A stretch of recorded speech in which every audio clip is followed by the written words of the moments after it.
Hello guys welcome to my uncle's kitchen. जय जगन्नाथ बंधु माने अंकल्स किचन तरफ आउ एक न्यू रेसिपी आपण मानक स्वागत जनाऊँगी। आज मुझे आपण मानक नहीं आसी राशि दिया कखारु फुल तरकारी। आपण मैंने तो कखारु फुलर पिठौ खाऊे कौन कौन आइटम कर खाऊे मुझे जानी, किंतु मुझे जेहेतु ये श्रावण मास चली मुझे प्योर भेज रे कखारु फुलर राशि दिया कखारु फुल तरकारी बनैबी। देखो कौन कौन सामग्री सब नहीं वीडियो माध्यम देखुवे। मुझे प्रथमे 4 कप बुट डाली नहीं आ हाफ कप अरुआ चाउल नहीं नड़िया नहीं जीरा नहीं अदा नहीं कंचा लंका नहीं। प्रथम कौन करिया बुट डाली चाउल भिजिगला बुट डाली चाउल बुट डाली आउ नड़िया अदा जीरा कंचा लंका भल भाव ग्राइंडिंग करदेवे कि बाटिदेवे। से डोरे ए बोट डोरे मु पकई टिके चिली पाउडर हलदी आ लुण स्वाद अनुसार लुण पकेबे। कखारु फुल जो धोईकी रखिथे भल भाव फेंटिबे बा मिक्स करदेवे। तापर छोट छोट पकुड़ी आकार देकरी छाणिबे। आपण मैंने विश्वास करेंगे कि नहीं यही न्यू तरीक़े मुझे कखारु फुल राशि दिया तरकारी बनई विश्वास कर एत टेस्ट लगुला एत टेस्ट लगुला।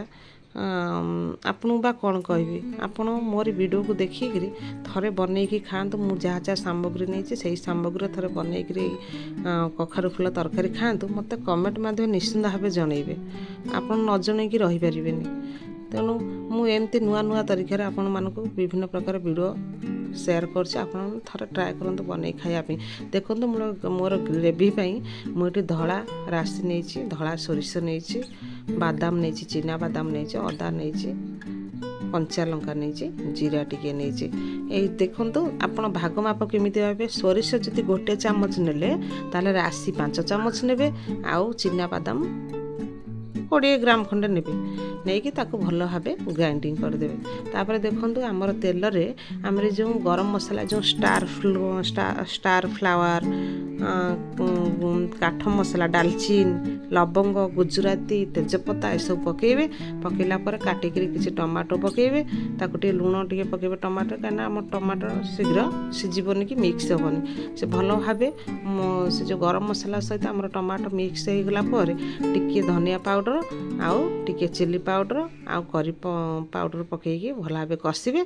ए बाटिकी रखि राशि पेस्ट को दे भल भाव टे कषा जमी देखिए मसलाटा भल भाव कषि हो गला। देखते केते सुंदर देखा टिके सुगार देवे जेहेतु तरकारी आमर प्योर भेज रे तरकारी बना होछि ना नले तरकारी टिके खारिया खारिया लागिवो। टिके जस्ट सुगार पकेले तरकार टेस्टटा बैलेंस करिवो।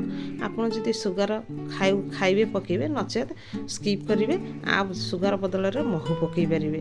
एबे देखंतु मु किछि सिजा आलू रखिछि ताकू मु सिजा आलू इथरे पकईछि पकई टिके भल भाव कषि दबा आ आमर क्वांटिटी देखि फुलर पानी दबा। ये जो पानीटा दूसरी ये हूँ मोर मसला पानीटा देकर ताको कि लुण टे पकई किसी समय फुटेबा छाड़े। देखो मोर तरकारी फुटी आसलानी।